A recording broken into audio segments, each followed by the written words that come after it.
This is the Instant Speed Podcast, episode number 48. Our guests today are the developers behind the growing in popularity phenomenon known as Flesh and Blood Online. That would be Nate Andre and Jotric Réaume. So we will welcome them shortly. But first, I want to tell you that this episode of the Instant Speed Podcast is brought to you by FAB Cards. Oh yes, it is the place to go for Flesh and Blood and all other trading card needs. I hear they've got French history packs. You want to jump on those. Get all the tools you need to navigate the world of Wraith. Go directly to kayfabecards.com. That's KAYFABECARDS.com. All right, the news. Lots going on here, friends, as Dynasty spoilers are leaking through. We've seen the cards, some of the cool stuff that's coming through, but how about the set contents? What is in the set? Well, there's a whole bunch we can look at, obviously, as the breakdown of this particular set is, has people talking because it's getting a little bit more weighted towards legendaries and majestics. 247 cards in the set is a bigger supplemental set than Everfest. 10 cards per pack, 24 per box, packs per box. But what do you get? Well, there's a Fabled. We don't know what it is yet. 5 legendaries and 51 majestics, 81 rares, 109 commons. 14 cards are getting the Marvel treatment, like this.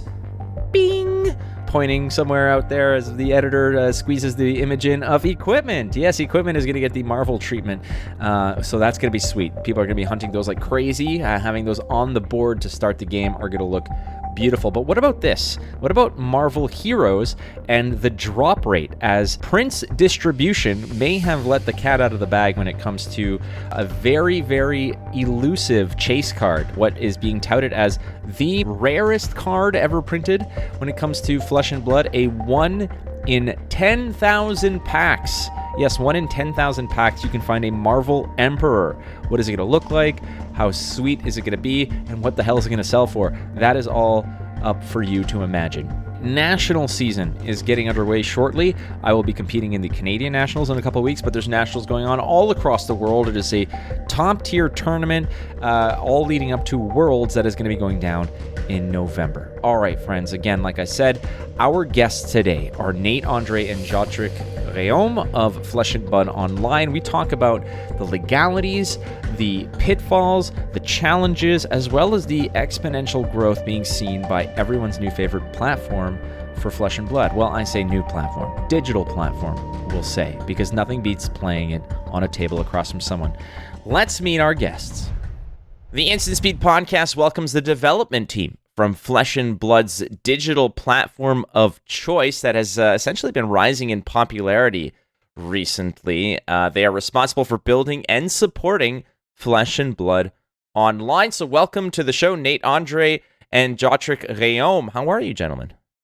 Good. How are you? Thanks for having us. Yeah, no worries. You guys have sort of been on the talk show circuit, as it were, kind of promoting your stuff. You guys have been really ringing the bell on Flesh and Blood Online, but it's not necessarily just you two who have been, touted, just tooting that horn and heralding just what this platform's capable of. There's a lot of other people doing so as well. But before we dig into that, I want to learn a little bit more about you both. So we'll start with you, Nate. Origin stories, how you got into card games, and specifically your current involvement with Flesh and Blood. Where did it all start to get to where we are right now? How did I get involved with card games? Well, you see, when I was a young boy in Bulgaria, no, I'm just kidding. But yeah, do you get the joke? I don't know. So I started ever since I was a kid. I used to make up my own cards. We played a lot of games together as a family, and so I think that really drove and kind of fostered a passion that I have for games. I've always been really interested in creating my own games. I used to do that even as a kid. I still do that. Actually, talking about origin stories on Flesh and Blood Online, I didn't start out doing Flesh and Blood as like an online simulator. It started out as a simulator for a card game that I had designed myself. But then, I saw a lot of folks talking about Flesh and Blood on the internet, on YouTube, things like that. And I was like, man, this looks really interesting. I want to check this out. I watched some how to play videos, and this was around the Crucible time frame, when the first edition hype was just off the charts. The problem for me was that I couldn't get cards. There was nowhere to play near me. We're at the height of the coronavirus panic, and there was nowhere you could get cards for a reasonable price because the hype was just so high. And so I really wanted a way to engage with FAB, explore the game mechanics and things like that. And so I was like, well, what if I just start throwing FAB cards into this game engine that I created?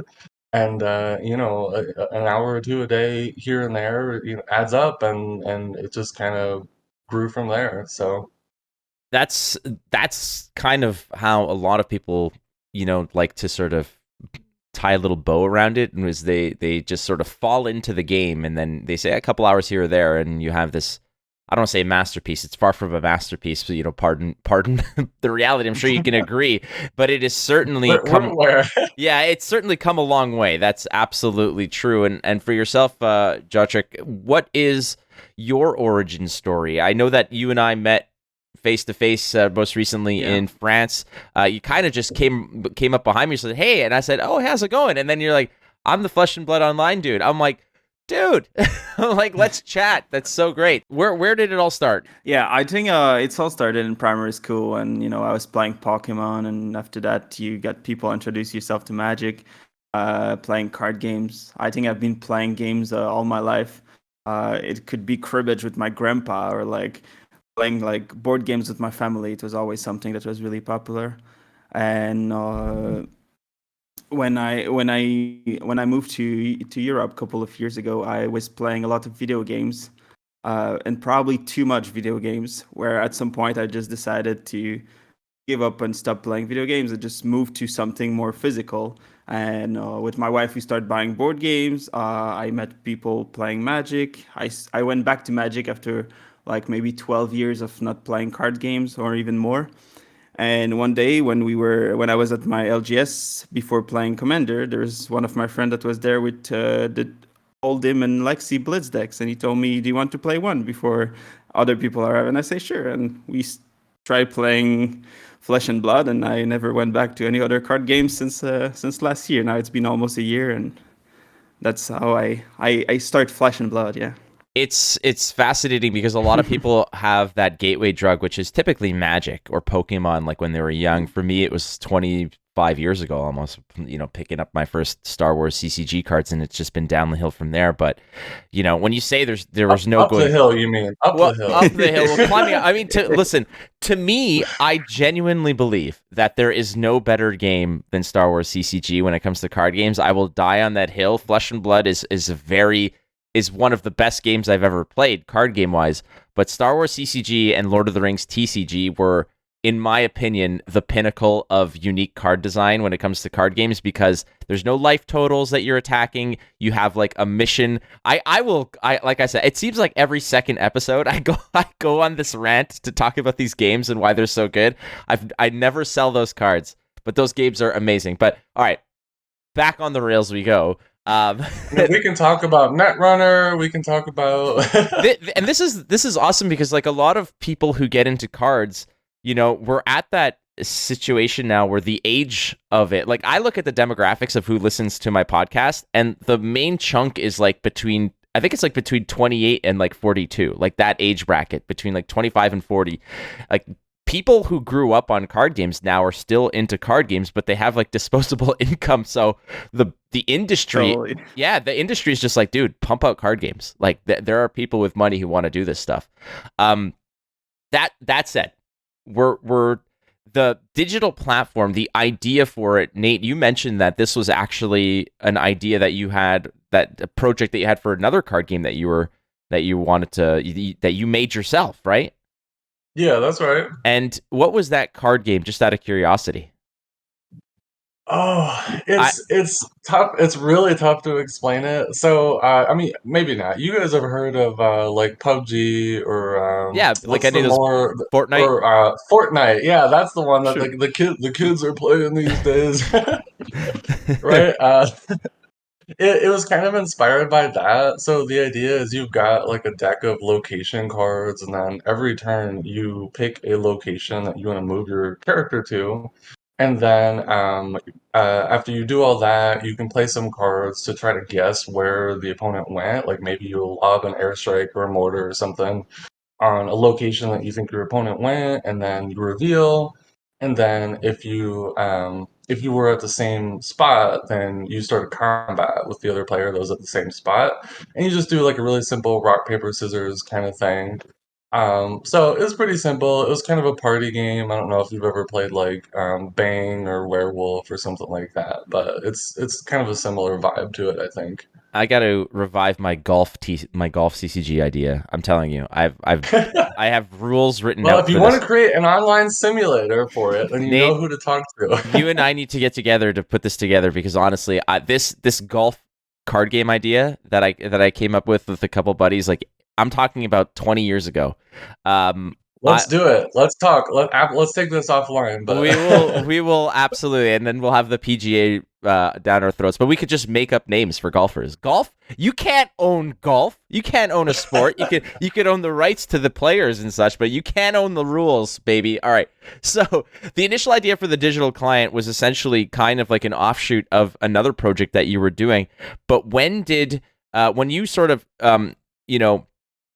sidestepped to Flesh and Blood and said, we're going to translate this program to be a Flesh and Blood client, you're mentioning that your game was a fairly simple rules, so I would imagine the engine you built for it is not too... I know nothing about programming, so please stop me if I'm sounding like an idiot, which I usually am, but... no, so I mean, you're absolutely right. The engine was extremely basic. I mean, it had, and anybody that's followed FAB Online since the beginning, since a year and a half ago when I started working on it, and there are a few, they'll know it was really rough. So it used to be that every time it was just constantly flashing because of the way that we did our refreshes. Yeah. Because what it was doing is every time it would send an update, it would send a request to the server to refresh, and then as soon as it was done, it would just refresh again, whether or not something changed. And so that's already undergone multiple different revisions, and we're actually, planning to revise that again to help address server scalability issues. But yeah, so that was a challenge. Getting the interactivity of FAB together was a challenge because in my game, players will choose what they want to choose. There's not really like the responses back and forth like you've got in FAB. We've got all the layers and people can respond. And so that was all brand new for the Flesh and Blood implementation. And Joe Trick, you got on board after. You got on board a little bit later after sort of the transition was made from this battle royale engine, simple basic thing to Flesh and Blood. When did you get on? At what point? I think I started playing the platform like around 6 months ago, and I would say that probably the first 2 months, the only thing I did was to report a lot of bugs most of the time, and at some point. I was reporting 5 or 10 bugs a day, and I just thought to myself, like, why not try to fix those bugs yourself? Because I was reporting them. I have a background in computer science and everything. So yeah, I just asked Nate if he wanted some help, and I started fixing my own bugs. So when I was reporting them, I could just fix them. And after that, I just went off track to start implementing new feature. I created the UI that we have at the moment to try to improve it, to make it a little bit more pleasing. Like, I don't have background in UI, so the UI is still rough, but I think it's playable and people are enjoying it. And now I started Twitter also, started to do a little bit of marketing. Like, I go to all those big events for FAB as a judge or as a player already.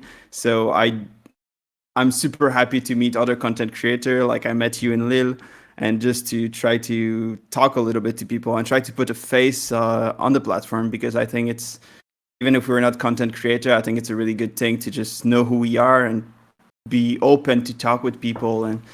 And yeah, that's...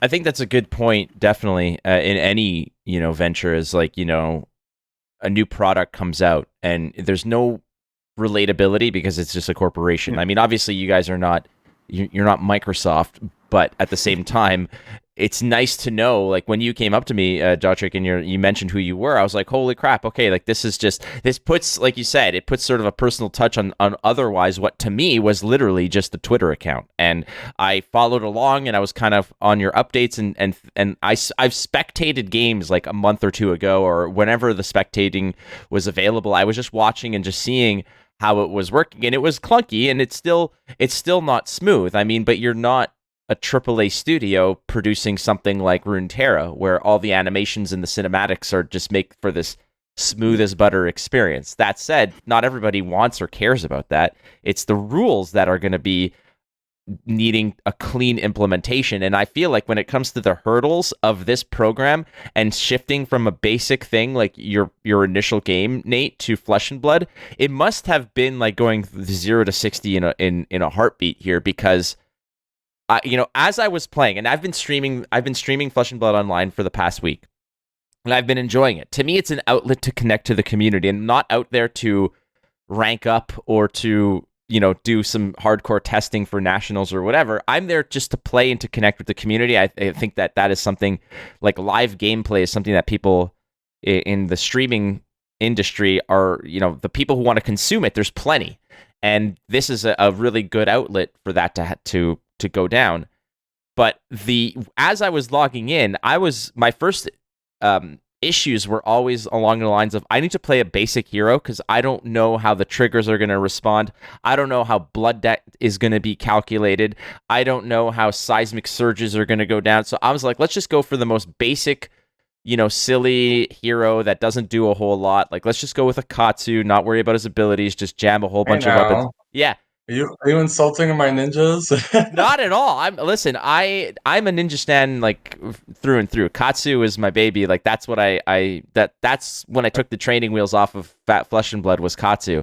But that said, the initial hurdles and the triggers, was this something for you, Nate, when you were building this and transforming it? Like how long did it take, and how many just I would imagine that this is not just a total. Like, how many per day situations were like, oh shoot, how do I implement like, a merciful retribution triggering this or stopping a go again when this is killed or blah blah blah. Like, what were the main hurdles that you had to overcome when it came to translating these rules to something as complex as Flesh and Blood?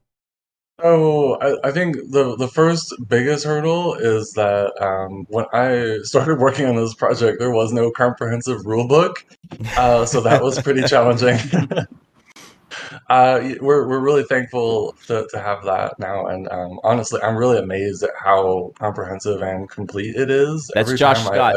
Josh Scott, yeah, the there's rules a shout guy. out right there. There's a Big shout time. out. And that's from a programmer, right? Like, I have yet to find anything in there that is contradictory.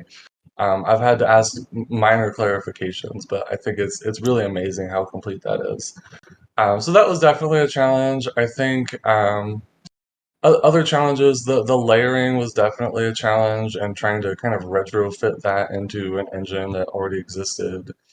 And I it's still think a challenge today. the We're still learning, like every day we're still learning about like new layers that are missing and new stuff, like new rules that we just have to add every day. Like yesterday, Nate was fixing a big one, and like we are Do still we have need to some talk to about chilling Ice Vein?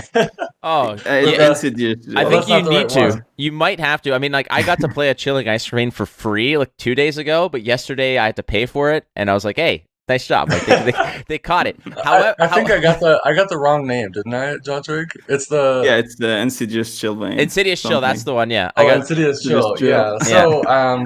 So this is like the most reported bug, I would say, on our Discord over the last like week or so, and we had attempted to fix it before.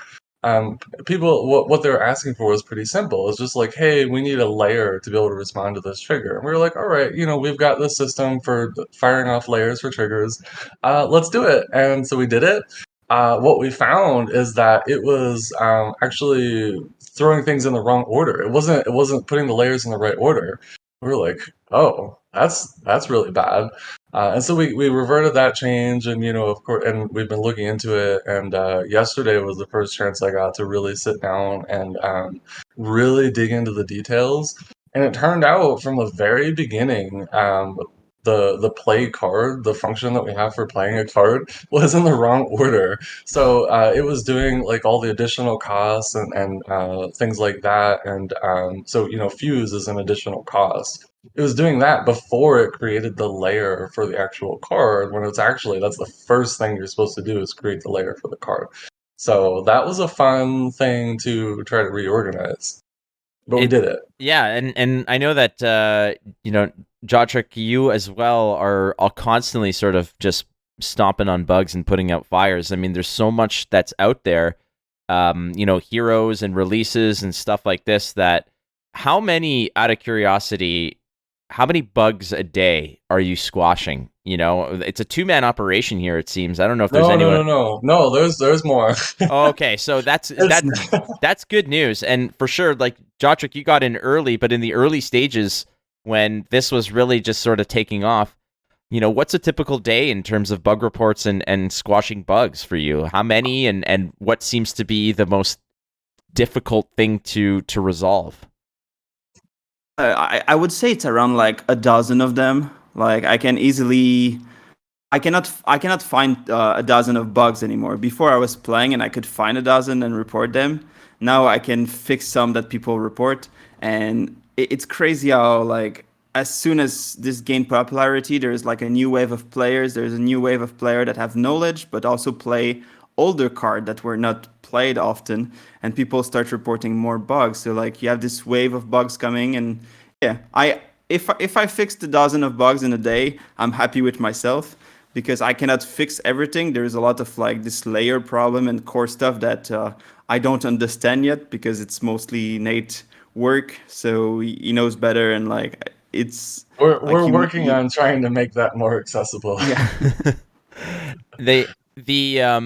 The problem I always feel is like any time that there's a new set that comes out, that you must be absolutely hair on fire trying to sort things out. And like now that the game is like your platform, I'd say, would you guys agree that like a month ago, the player base from a month ago to today has just exponentially rocketed? Yeah. Even just the last 2 weeks, it's really amusing actually, because we have a how to play video from Tower Number 9 on our main page, and I happened to be looking at that last night, and I noticed it was from 2 weeks ago. And I'm like, that's only from 2 weeks ago, and there's only he had a screenshot of the main menu, and there were only 6 games going on. And then meanwhile, yesterday I happened to go there, and there were 55, and it was just in 2 weeks that much growth. So before we get into the reason why that exploded, yeah, a lot of that probably has to do with the fact that, I mean, we'll get into that. We'll definitely get into that. But there's a very the elephant in the room here that I really want to dig into is the fact that there are legal restrictions, or there's restrictions to what you can do with somebody else's intellectual property. But it goes beyond that, because there's also certain issues regarding just the core philosophies of what Flesh and Blood is meant to be. And there's a reason why Flesh and Blood has not explored official digital clients or official digital outlets for playing the game. And having spoken to people within LSS, it's not because those opportunities, which are likely incredibly lucrative to the company themselves, like people are probably clawing, hand and foot over each other to try to get to pay for the right to develop their game, like to have the rights to their property. But for you guys, this is a fan-made project, and I think a lot of people need to understand is that this is something like, to the equivalent to a degree of fan fiction almost, where you can't really profit off this by selling access to it. You can garner support through things like Patreon, which you guys have been getting a lot of, I would imagine, because this is sort of shot up. But what are the initial legalities regarding your ability to produce a client like this with their cards, with their logos, with their intellectual property? What's the first sort of barriers that you guys needed to put to bed? So this was definitely something I thought about a lot, especially when I first started out this project. I was like, is this really okay? And so I had contacted LSS quite a long time ago, and their response was pretty basic. They just said, "Hey, have you seen this section on rule enforcement engines on our terms of studio assets page?" And so I read through that, making sure that I was in compliance with that as best as I could. Or, well, I should say, I made sure I was in compliance with it. Um, and so I'm not as worried about that aspect. I think the aspect that is a bigger concern to me, because I love Flesh and Blood. I think it's an amazing game, and the reason I started doing this is because of that. I've devoted a lot of time just because of how much I love this game. It's a passion project, right? And I don't want to jeopardize that mission. I think that is really important. That's one of my favorite things to do every week, is to go and play with the local community at our LGS. The problem for me is that I don't get enough of those opportunities. I've got a full-time job, I've got a wife, I've got kids. And so, I count myself lucky if I'm able to go, once every week. And so, Flesh and Blood Online, what I feel that does for me is it gives me the opportunity to tune my decks, to practice, to stay in touch with the community, and make it so that I can make the most out of that really precious and limited time that I have to play with my friends at the LGS. And on my side, like, I was so stressed when I was in Lille, and I heard some people asking to the Q&A. They asked James White, what do he think about Flesh and Blood Online? And it was a moment where, like, you're just waiting for the answer. And really, I really love, like, every time James White answer a question, and like every time he talk about the game, how he bring his vision to everything, and the fact that he said that he doesn't mind about Flesh and Blood Online, and that as long as it stays something that is an addition to what Flesh and Blood is, and I truly believe that me and Nate, we can make that happen. We can make sure that this goes in line as much as possible with what James White wants for this game, because if he didn't have this vision, I don't think this game will be where it is today. And it's why we love this game so much, and that's why we love it so much. So I really hope there is a way, and I really believe there is a way to have this work one with the other as a complementary thing, as something that can welcome new people that don't have LGS in their city, or new people that are not confident to go to LGS to play, or not confident to go to a calling. Like, you cannot go to a calling for the first time you play and learn the game. So I really hope that this platform can help bring more people to this Flesh and Blood, an amazing game. Yeah, that's what I was kind of what I wanted to allude to, or to get to, Jotrick, is that you were in Lille, and I remember it because you spoke to me. You're like, when I heard that question asked, you were kind of tensing up, because that could have been, it was like about to hear a verdict, right? You're on trial, and there's some significant repercussions if that answer goes the wrong way. But the communication with LSS, in my opinion, I think about this specifically, LSS has always been very transparent about things. Be it personal, from something as small as a one-on-one chat with, like when I chat with James, or I chat with Josh Scott, or I chat with anyone from LSS. They've always been very upfront and honest with me, whether I like the answer in the reply or not. They've always given me the respect of being completely honest with me, and I feel like that is something that they've done also with the community. Like you mentioned, the Q&A. This is not a secret society. Flesh and Blood Online is something that you guys are actively promoting and pumping the tires on, and they know, dude. What's incredible about LSS is they know what someone said on a random podcast, 3 months ago, and they listen to the stuff because they're fans of the game, so they're fans of the content as well. And this is where the communication and the transparency with LSS is important. And when I wanted to start streaming this because I was a full-time streamer for many years. The games never made for a fun experience for me after a while, so I quit and I didn't like to do it anymore. But this has rejuvenated me because the material and the community have me going off on it. So I contacted LSS and I'm like, listen, I'm not an LSS employee. I'm not employed by the company, but I'm contracted out, indirectly by the tournament organizers that they hire to represent their game. So I represent LSS on broadcast, and I contacted them because I didn't want to put myself in hot water in any degree to say like, look, can I represent this? And the answer that I got from them was the same answer that I think that was very public, which was, as long as this doesn't take away from the in-person mission of the game. Like if people are suddenly saying, I'm not going to my LGS for armories, I'm going to do the armories online on Flesh and Blood online, then they might step in. And I don't know for sure. Like I don't have any inside information of what their mission is with Flesh and Blood online, what their objective is with it, how much they're going to be, quote unquote, turn a blind eye or support it or just be okay with it to coexist with it. But what I've understood from them is that if this is something that puts the community together in some capacity, like the way I approach it, as I said, this is not for me to replace the game in person. It's for me to connect with the community and to just have an outlet for that hour in the evening that I have where I can't play with anyone else. Like, I think you guys have done a great thing here, but at the same time, this might just sort of evaporate in a moment, right? It might just be poof, goodbye, ninja dust, you're gone. And Nate, how have you reconciled sort of living on that razor's edge where at one point they may just suspect that, you know what, like COVID's done, the pandemic's over, everything's open,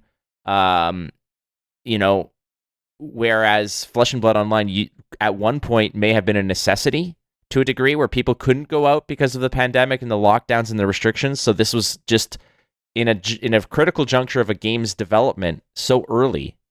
They needed it to keep the game relevant, afloat, people playing it, but now they don't need that, as it were. And they could just at one point, I don't say come after you, that's very aggressive, but you know what I mean, Nate? Like, how do you reconcile the fact that this could at any moment just kind of just dissipate? So, have you ever heard that saying where they say sometimes even though you really love something, the best thing for it is to let it go? I have heard that, yes. Usually with chocolate, and I have never done that. That's kind of how I feel, I mean, I personally think that this is a great thing for the game and also for that mission for meeting all together in Flesh and Blood.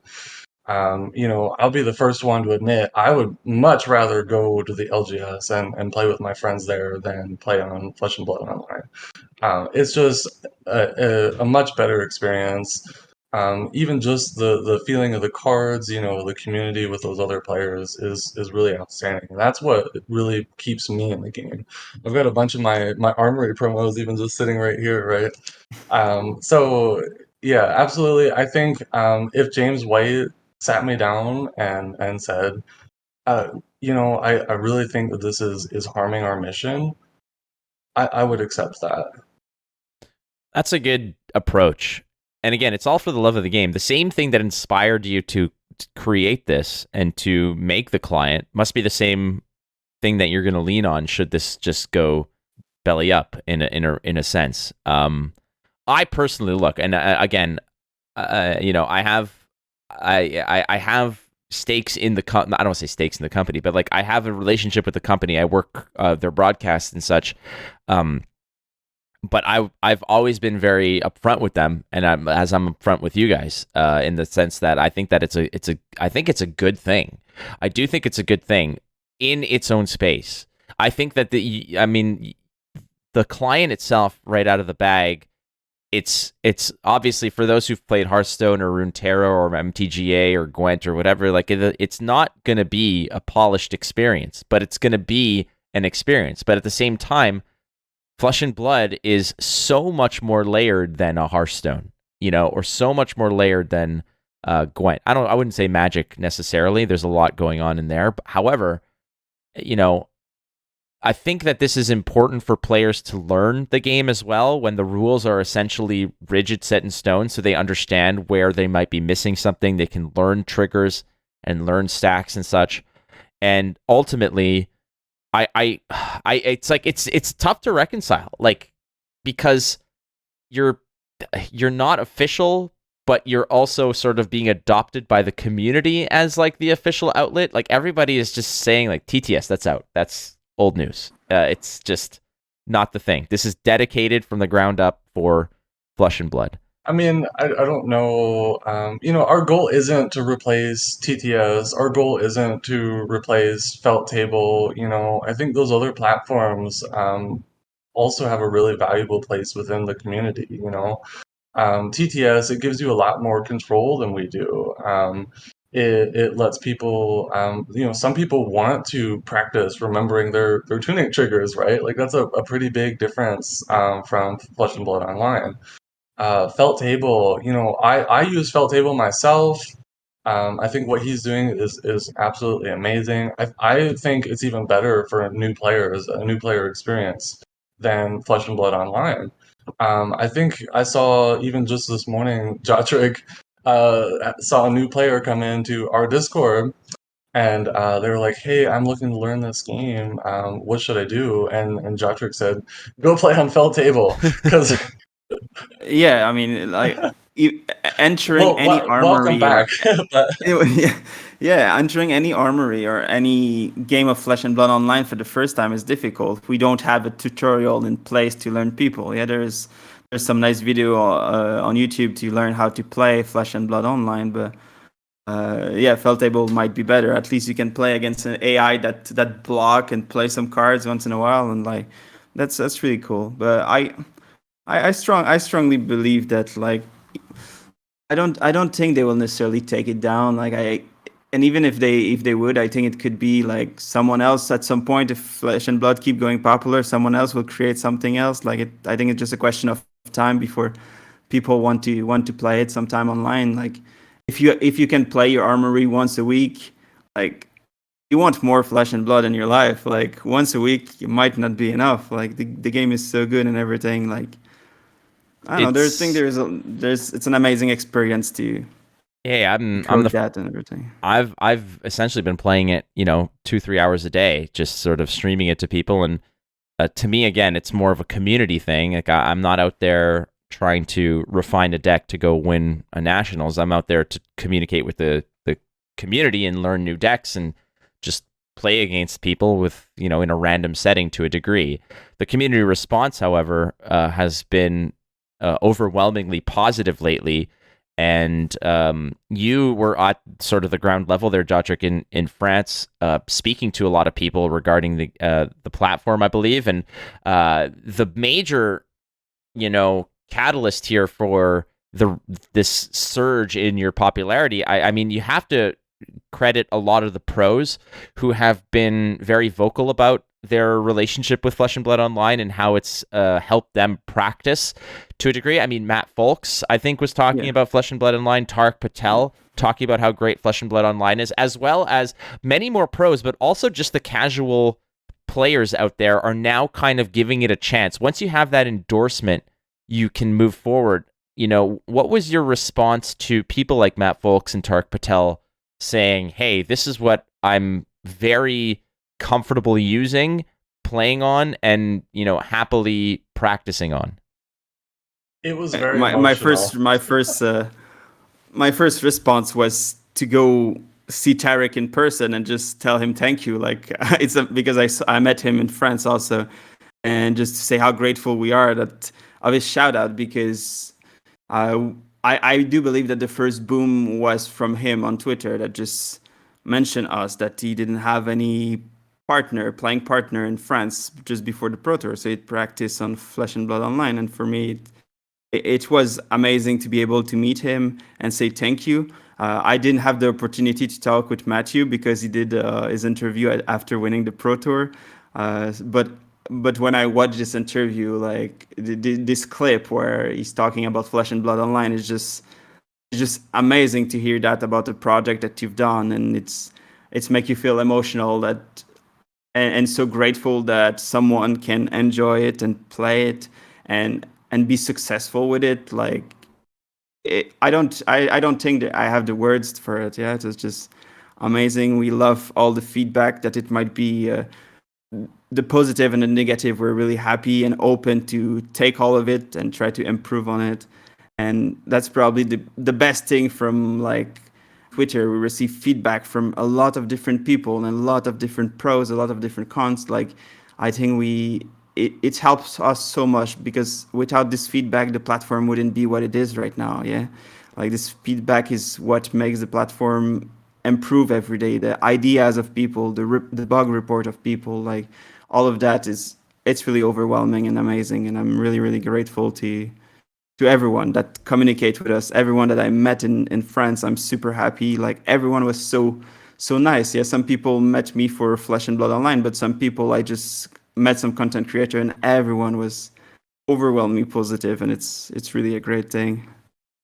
Nate, on your side, seeing people celebrate your initial achievement and just as a team, everybody do you guys call it FABO? Is it FABO? Fab Oh. Online, I think. It's like we no. prefer Fab Online. Okay, well, Fab O sounds like some brand of cereals or something. I don't I know. was gonna say it sounds like a clown name or something. Like yeah, I always think of Gabbo from The Yeah. Simpsons. Yeah, Fabo. Yeah, and all these little bugs are SOBs. Okay, I'm done with the Simpsons references.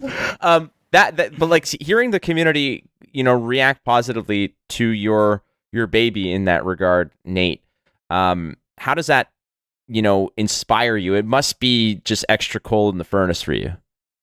It absolutely was. It was an extremely emotional experience for me. A lot of this project for me was all about the joy of creation and just being able to see other people kind of sharing in that joy that I've had throughout this process was a really rewarding experience. Matthew's video, I probably watched like 10 times the little clip that Jotrick made and posted on Twitter.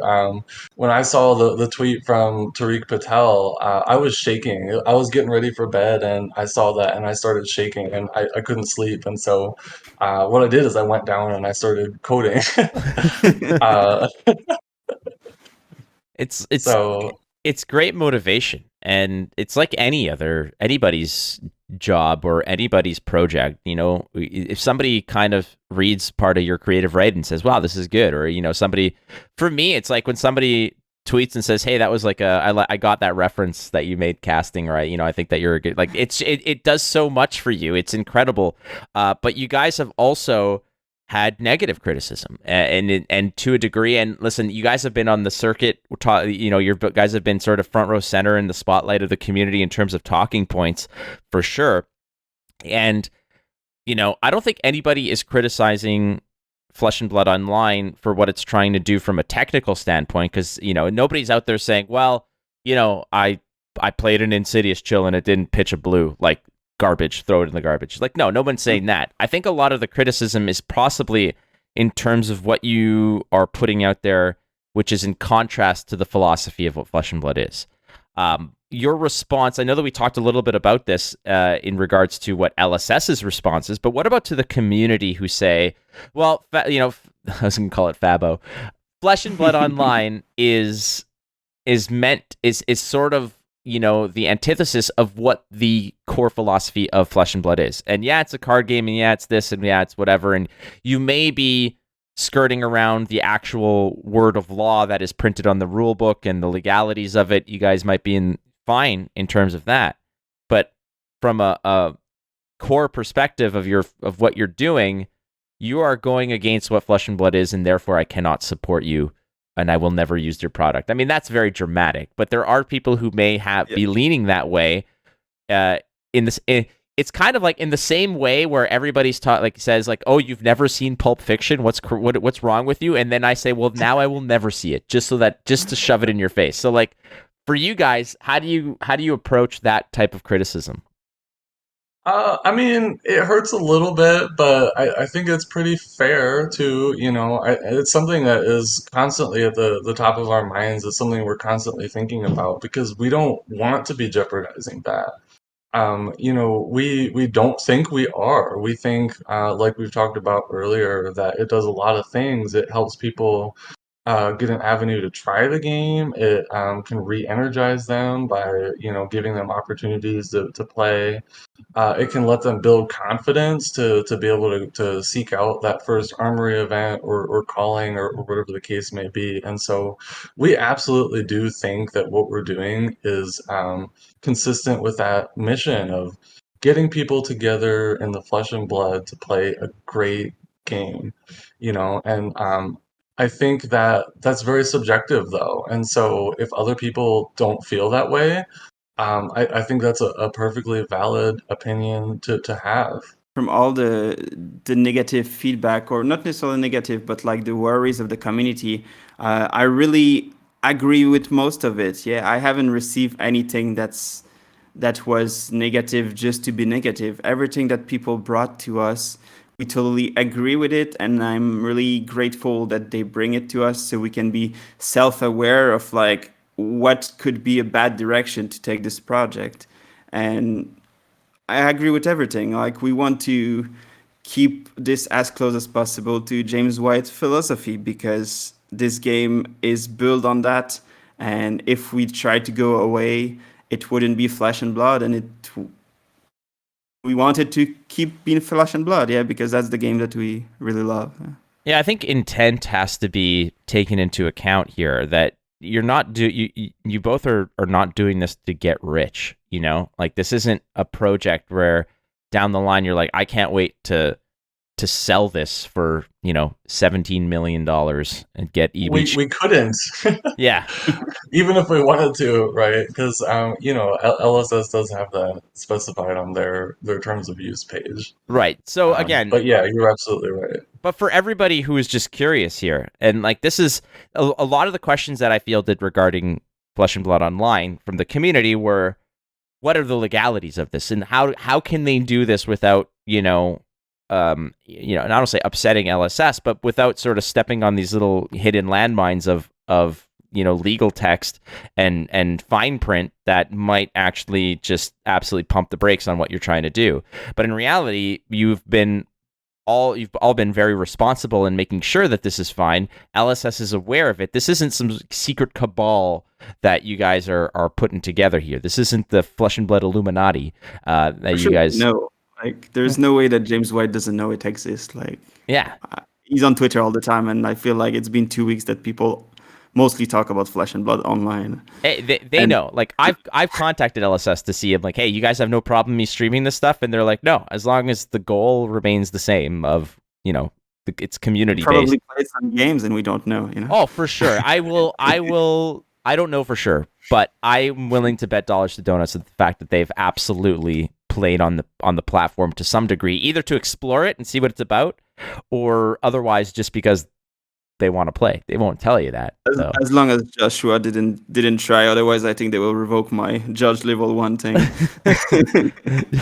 Joshua is, first of all, I think Joshua has a PhD in computer sciences and stuff like that. Like, Josh Scott is probably one of the most fascinating people I've ever met in a long time. Every time I'm at an event where he's there, we always make time to go for dinner together because I just want to hear him tell me stories of stuff. Like, he's amazing. He's a genius. Really is, yeah. I feel like maybe that's why the comprehensive rulebook is as comprehensive as it is. We were talking about that earlier. Oh, it is. Josh basically sort of, first of all, Josh, I think, and again, Josh, if you're listening and I'm wrong about this, please mention, sound off, tell me that I'm wrong. But I think he told me a story where when he was doing the rulebook and rewriting it, he went to go pick up rule books from like other card games and got like the comprehensive rule book from Magic and went through it and is like, this is awful. Like, it contacted Magic and made suggestions on how they can improve it. And I'm pretty sure that they took a lot of his advice because, like, he's like, some of the font is different, the wording's wrong, it's not consistent, and he just like went and fixed their rule book too. So the guy is just incredible. But what about features that are coming soon? Because you guys are tweeting out almost daily, like this laundry list of stuff that you guys have improved on or fixed or issues that have been rectified. Jotrick, you are working like a madman, same as you, Nate. Nate. There you go. You as well, Nate. But what are you at? How much time is spent? What percentage of time that you spent on FAB Online is dedicated to new features and improvement versus just putting out fires? Like what's that ratio, and what can we expect down the line? So that depends a lot on what's going on. I mean, people that have been following the platform this last week will know that a pretty significant amount of our time has been spent on server stability, scalability, things like that. And that's actually something that I've been working on for the majority of my time, actually for the last 3 weeks, because there were other things kind of behind the scenes that were less visible that I had to work on. We had a lot of bandwidth that was being taken up unnecessarily, and so I had to do quite a lot of work to try to cut that down. And then, within this last week, with the huge blow up of visibility that we've had, it's been a little bit of a challenge to keep the servers running. So a lot of it's been that. As for like a more normal time, this is where I'm gonna say, shout out to Jotrick and huge kudos to him because he does like almost all the bug fixes and even more than I would even be able to do myself in the limited time that I have. And so that's how we really started to get that known bugs list narrowed down, is because he's been so active in that regard. And so recently I spend a lot more time doing more of those features, things like that.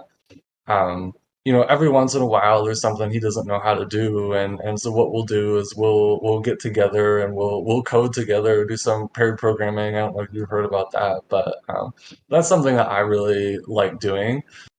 Just because, I am a very community oriented and face to face kind of person. I really enjoy those types of interactions. I think you can see that even in how we do our development. Yeah, I Um, one of the main reason I wanted to start fixing bug is like I was reporting so many of them, and I wanted Nate to be able to work on new feature. So I really think that like in the last 2-3 months, like it really helped that to have someone else that can fix those bugs, just so we can work on new feature. And we have more to come. Like I'm really excited about new ways to support content creator that use the platform either with their Patreon to be able to like offer reward, for example, on the website. So let's say you're a Patreon of Flake, and Flake want to have his own sleeves on the platform. We want to make it possible that you can easily just have access to those sleeves. Yeah, just little pictures, nothing too complicated, but like to be able to support content creator as much as like LSS support content creator a lot, and we want to go in the same direction. It's one of the feature that personally I'm really excited about. It's there's a lot that people are already enjoying about Flesh and Blood Online, and there's a lot more to come. You guys have been doing like you mentioned, Nate. Jotrick just uniquely has been doing a lot of work. You've been doing a lot of work. I can tell just by talking to you guys, and I know I met you in person, Jotrick. A really pleasant, awesome person to speak to. But the passion that you guys have just been putting through here on this podcast, just to talk about it, and the fact that you guys are like, if they step in and say, listen, this is sort of infringing on what we want to do, can you guys stop? That you'll just get off the horse and say, it was a sweet ride.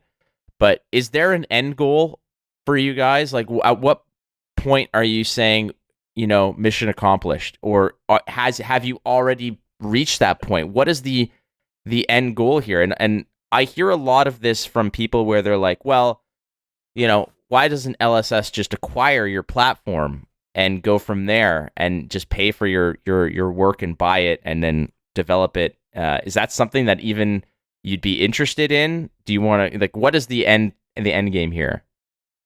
So I think you already said it. I feel like I've reached my end goal, and that was something that I was just talking to my wife about yesterday. Actually, is I used to play the Keyforge online simulator, the Crucible online, a lot, and that was kind of my goal. Is let me make something like this for FAB that people enjoy. And I feel like we're there, and so now we're kind of on to what are the new goals. If LSS approaches wanted to buy us out or whatever, I mean, I'll say LSS, you tell us what you want us to do, and we'll do that.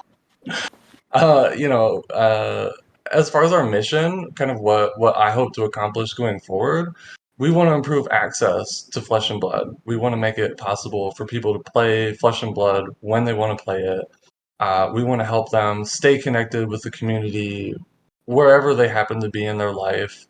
We want to help people build their confidence to be able to, have the confidence to walk into that LGS for the first time. Um, and that's kind of our core goal. Yeah, I don't have a core goal that come to my mind personally for Flesh and Blood Online. It's a lot of personal goals, I think, that I'm getting through this.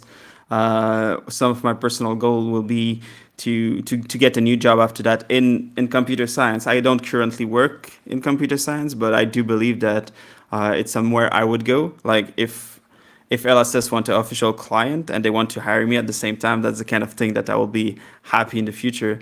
It could be that. It could be that I'm a level 1 judge. I want to improve on the ruling, which is something that goes amazingly well with Flesh and Blood Online because I learned so many cases that I didn't know existed before. So I want to pass my level 2 judge and keep traveling at the same time as I keep meeting people and uh, playing Flesh and Blood like on those big events. And that's really where all of this is a little bit connected for me. That's my goals, I think. It's just to keep doing more Flesh and Blood and improving and as a developer, yeah.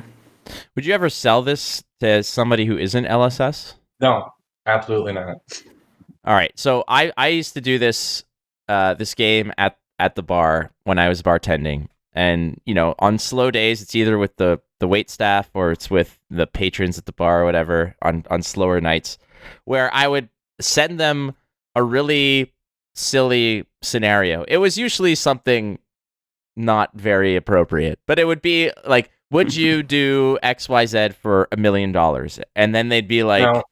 and then, well, they'd be like, oh, for $1 million, I'd do it. And then I would bring it down. I'd be like, well, what about 900,000? And then eventually it's incredible what they'd settle for. Like it'd usually get them down to like $5,000 for something that they were like, I would never do that. I'm like, what about for $1 million? And like, oh, for $1 million, I'd do it. And then it's like, okay, for $5,000, we've basically found you out, like where your baseline is. But if somebody who's not LSS comes up to you guys and said, listen, we're prepared to give you each $2 million for this. Wow. All right. I would say yes. I was gonna say Jotrick's like you like, yeah. Like $2 million? You crazy? I live in Poland. That's like 6 million in Polish dollars. Yeah, that's a lot of money. I mean, for somebody who's been to Poland many times, that dollar goes a long way. My wife will kill me if I don't accept $2 million. Oh man, Nate, 3 million. No. All right. I'm not going to go too far, but I'm going to say 10 million. No. All right, fine. 25 not million. With money. Not with I'm not even listening to what number you're saying. Fine. Okay, cool. All right. That's good. But if the dump truck shows up with piles of greenbacks on them, I promise you there's going to be that sort of, I don't have the money. I ain't trying to buy it. But either way, hard bargain. Absolutely. All right, friends. That's it for the main discussion here with Nate and Jotrick. We do have the Go Again segment around the corner. Boys, you going to join me for that? Absolutely. Yes, for sure. Beauty. All right, we'll be right back with Go Again right after these words from BCW Supplies. Instant Speed is proudly supported by BCW Supplies. If you need protection for your cards, be it sleeves, deck boxes, storage, organizational tools, or hey, are you a comic book collector, a coin collector? BCW Supplies has your hookup. Use the code ISP10. Get 10% off all of your orders. Go to bcwsupplies.com. BCW, protect, store, display. Welcome back, friends. It's time for Go Again. We're going to go wide on a series of questions here for Nate and Jotrick. Basically, I've taken some community-submitted questions, concerns. A lot of these are very, I was going to use the term girthy. That's not the word, but they are quite wide, as it were. Yeah, spicy is it's the terminology sometimes. Like my brain, sort of fumbles through the thesaurus sometimes. It's like, let's land on this awkward word. That's why I said moist on on an episode like last week, and I was like, maybe not. All right. Rules are basically these are community submitted questions.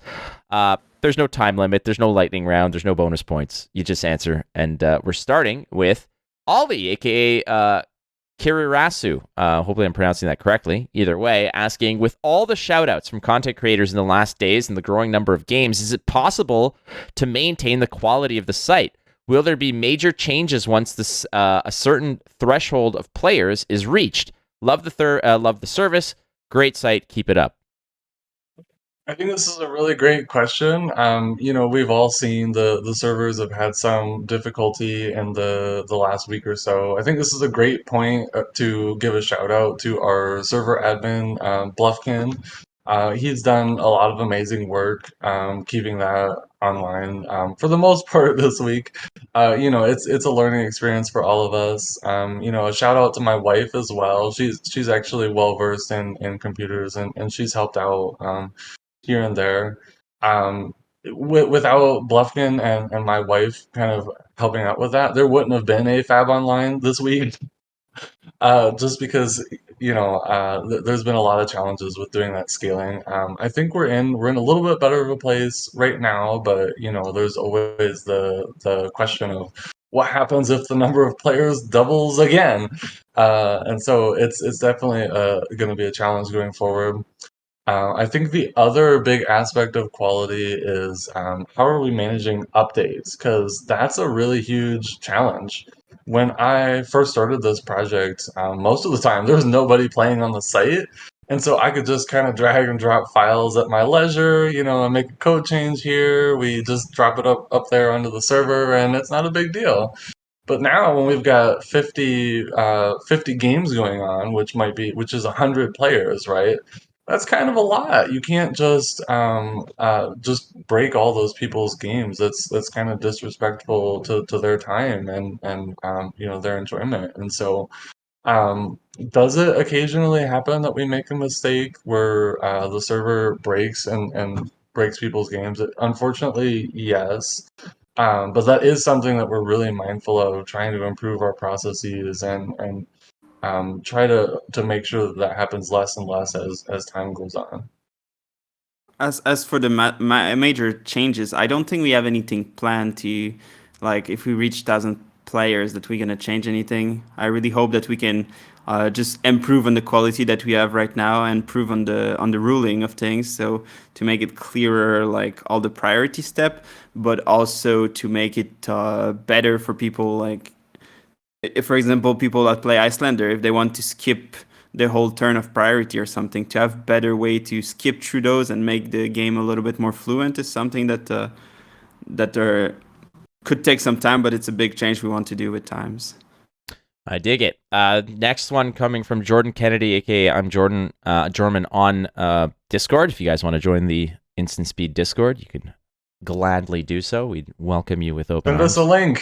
Yeah, we'll put a link there, but put also in the description below. Yeah, hit the like button and subscribe. Bingo! Use the code Flake5, get 5% off all of your. I don't know what kind of energy drink people are peddling these days, but we don't do that here. I have a firm policy that unless I'm consuming something myself, I'm not gonna peddle any of these like G Fuel things. I really respect that. I respect that, dude. Like I've gotten like offers and stuff in like through email, and I'm like, what is this? Like, they're like, if you track back maybe a few weeks ago, a few months ago, I tweeted out, I'm like, anyone have any, reviews about G Fuel? And all the G Fuel people who sell G Fuel are like, it's amazing, and everybody who's not getting paid by G Fuel is like, yeah, it's just like, it's Kool-Aid, like it's what it is. And I was like, I'm like, okay, because like they like reached out and I wanted to try it before I did it, but I'm like, oh, we're just gonna decline. It's like not happening.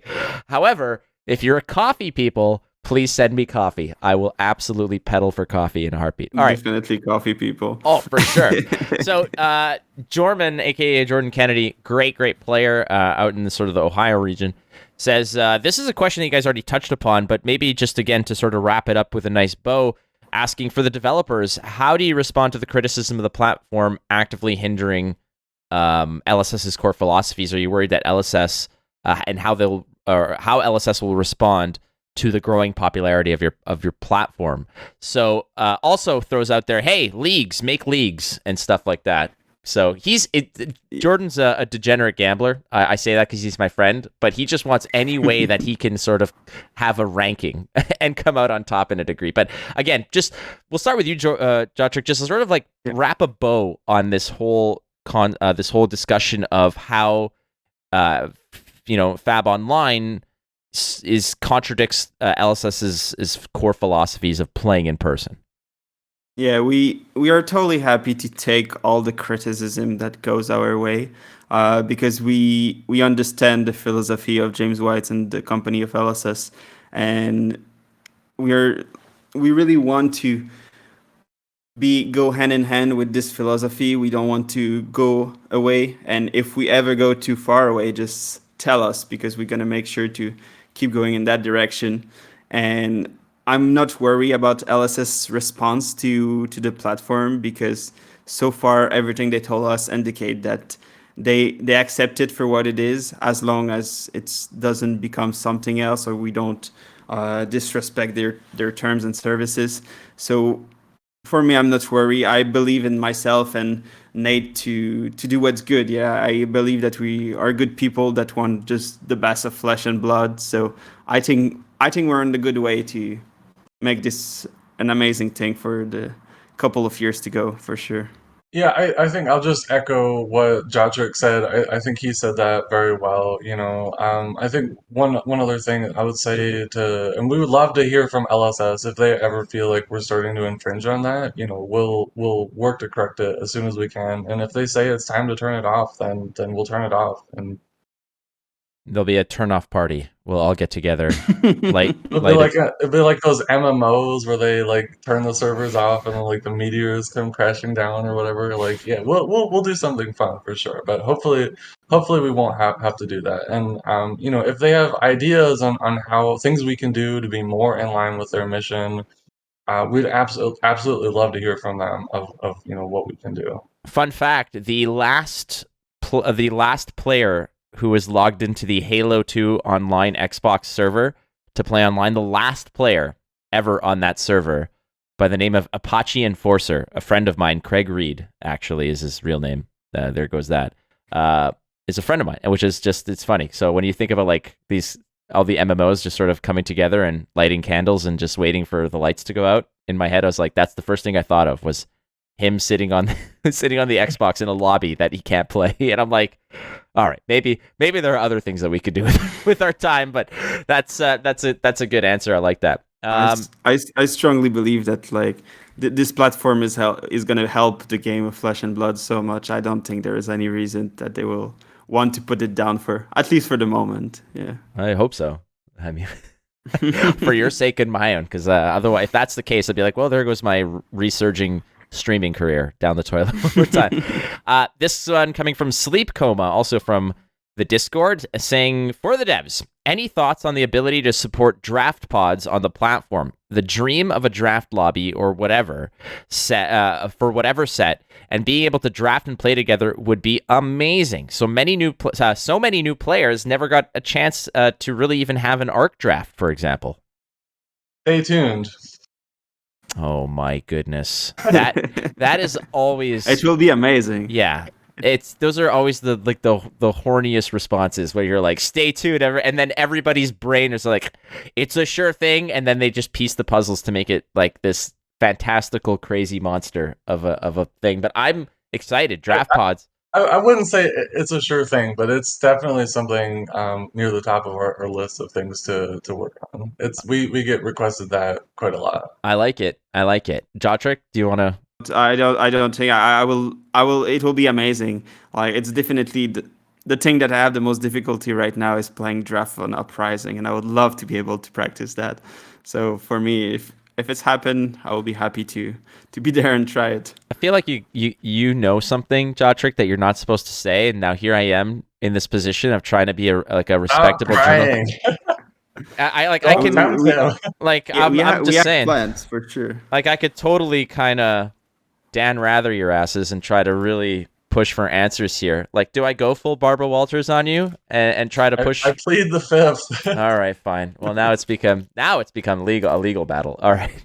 Last one. This is from Derek Oswald, aka Charmer, a up and coming Fabcaster. I say up and coming. I mean up and coming within the Fab community, but already a well established and experienced veteran of the casting for Elder Scrolls Legends, for Runeterra, and got to cast with me in Ohio for a 10K, and a wonderful person asking, do they plan to support PvE when that finally is revealed? I'm assuming that PvE is coming. I never heard any definitive answer to that, but also, do they worry that giving players the ability to drastically increase the sample size of games played will lead to statistically solved metas? And do they track the game data in any way? And if so, do they plan on either using it for themselves, selling it as a premium product in the form of meta reports, or monetizing it in any other way? That's some, I don't want to say sketchy area, but that's definitely some murky area when it comes to monetizing.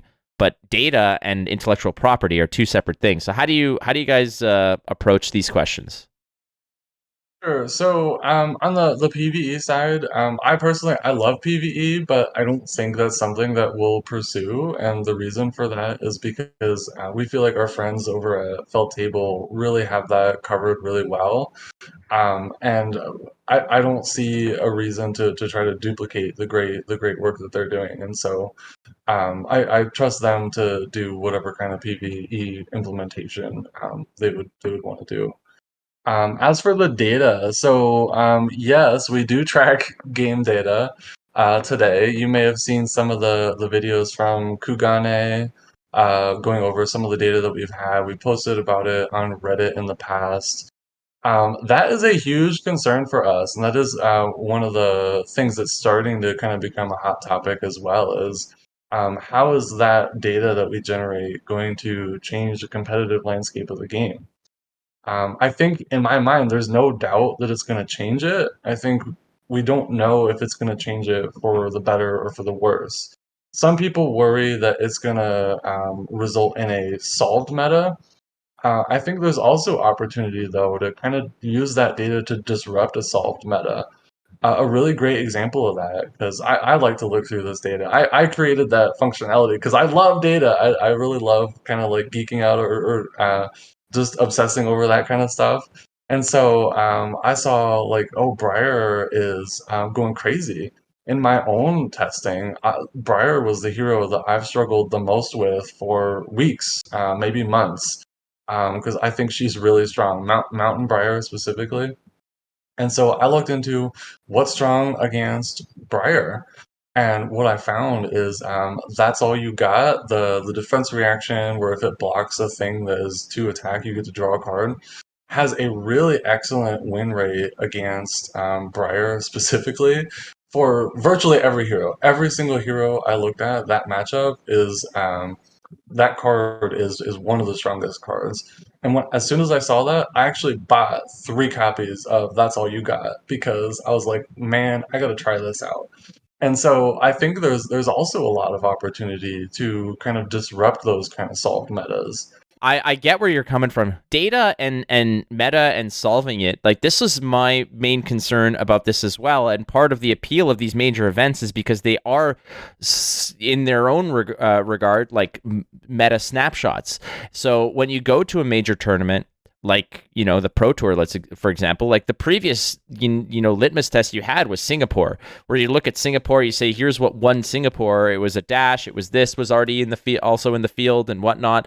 But what kind of turns people off from, digital clients and such is that when there are tournaments, you kind of know exactly what to expect because the machine has turned out thousands and thousands and thousands of games a day to basically settle on, here's what's most played, here are the win rates. Everybody's can, stop putzing around in the lab to create their monstrosities, where part of Flesh and Blood's appeal to me is that you go to these events, you're like, what the hell did people bring?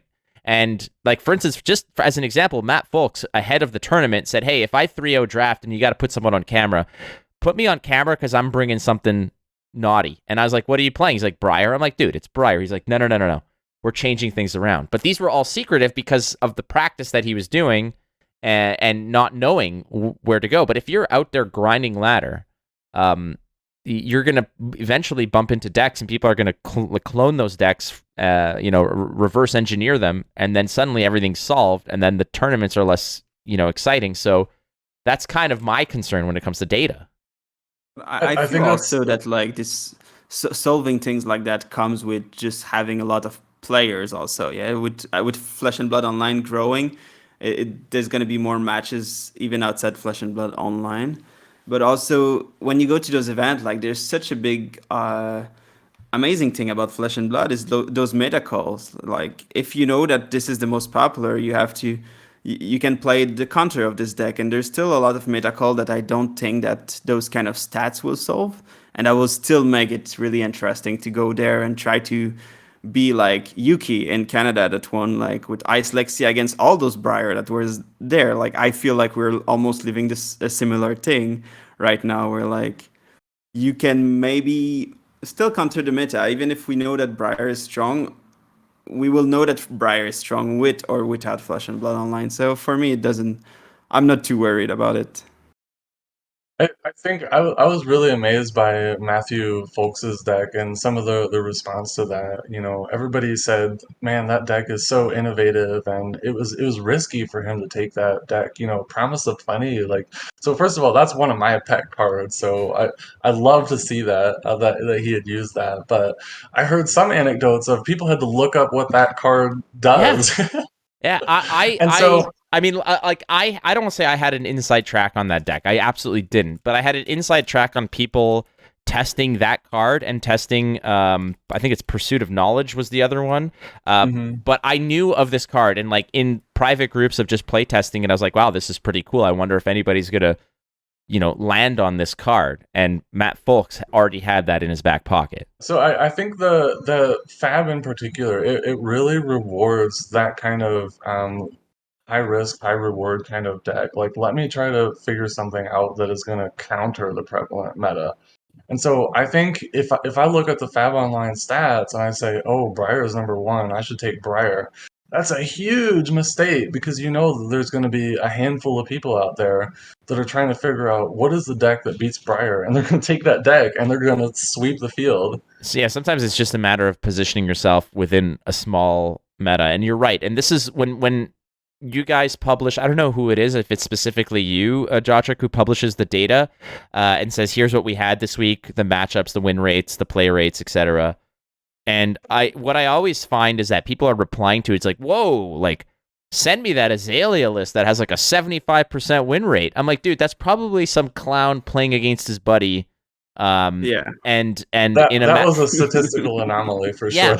That's definitely not, and again, if you want to fall into the trap of just saying whatever has the best win rate, it's the same thing that I always find funny when people post videos. Like when I when I was doing Gwent content, people would put out videos of being like, 90% win rate deck. It's like, yeah, but it's like from the crap ranks, and you went 9-1 in the crap ranks with this random deck. It's not a 90% win rate deck because you're playing, you have to, there's context to it, there's interpretation to the data. But again, if you're just taking it at face value, I think a lot of people will look at the data and just get completely swindled.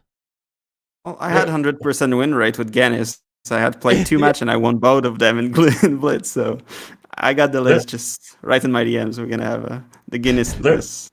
There's so many stories of amusing things. Like when we did the Blue Sigil of Solace challenge, there was one really strong player that really ran with that challenge, and for a while, Blue Sigil of Solace was the #1 win rate card for Dorinthia. Yeah, and you're like, oh, there's something here. What did I miss? This isn't a promise of plenty situation where somebody actually took an obscure fringe card and made it workable within the confines of like the archetype and the strategy and the hero that they're playing. This is a situation of like, hey, here's a bad hero or a bad card that we want to see integrated into, deck lists, and let's see what happens. It's much like when Tarek tweeted out like, oh, Knick-Knack Brick-a-Brack, that's going to be a big card, and everybody went absolutely bananas over it, and nothing happened to it. Like it was just kind of funny. But Totally.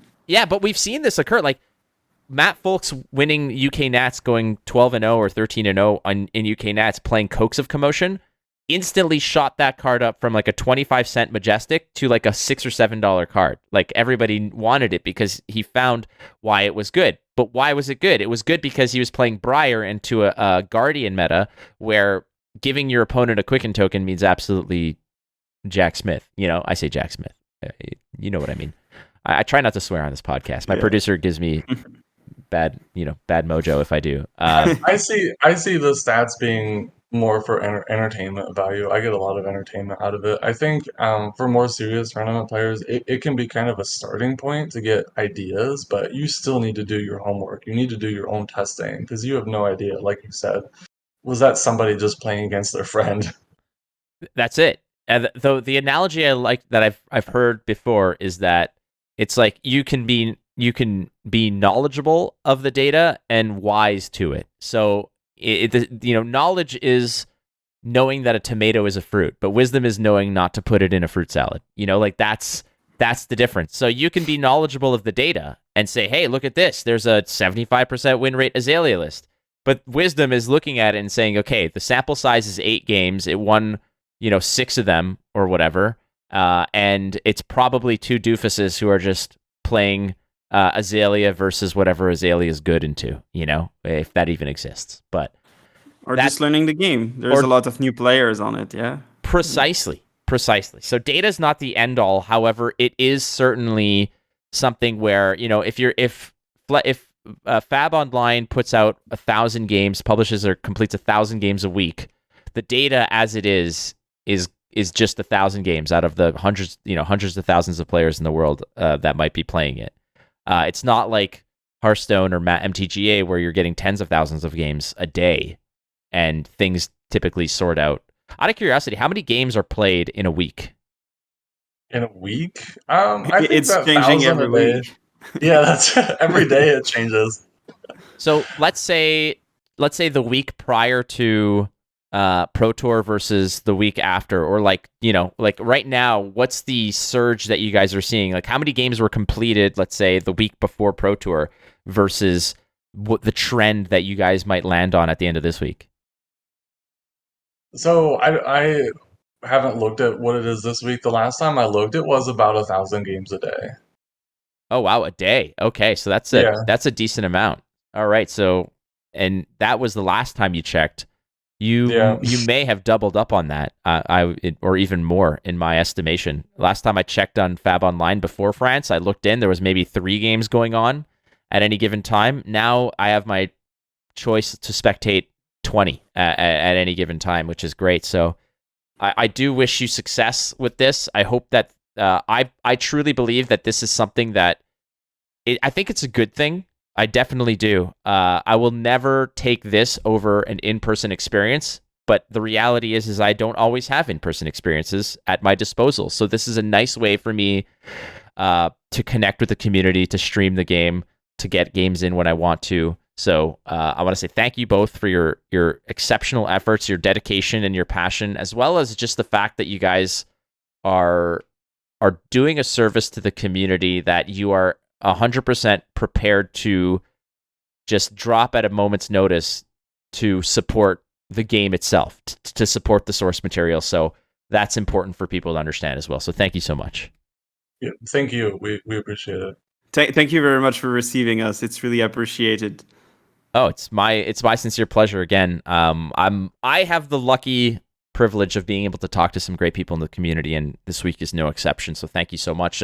If you guys want to plug any pluggables, obviously fleshandbloodonline.com is the where to go. But personally, to get in contact with you, your Discord servers, etc., why don't you drop them on us? If you want to go on our Twitter, it's FABTCG _online. You can find on there the link to our Discord, where you can give us all the feedback that you want, all the bug reports, all the requests for the new feature. And you can also find the link to our Patreon if you want to support us on there. It's all on our Twitter. Beautiful. Yeah, the Patreon is, again, supporting you guys, the time and the effort that you guys put in. It's important that some of that gets rewarded. I don't even know how much something like this would cost in terms of the time that you guys are spending, your own time, the server and stuff like that. So please support them. Check out their Patreon. Check out FabTCG _online on Twitter, and obviously fleshandbloodonline.com is where you can go and play it. Friends, thank you so much for listening to the Instant Speed podcast, to our sponsors at kfabecards.com, as well as BCW Supplies, and our patrons. Because, again, like I mentioned, as much as they're awesome and supportive of Fab Online, they're also very awesome and supportive of the Instant Speed podcast. So you guys rock sauce. Cheers to you. Friends, you're not losing if you're learning. Just keep playing the game. You might win. We'll catch you next time on Instant Speed.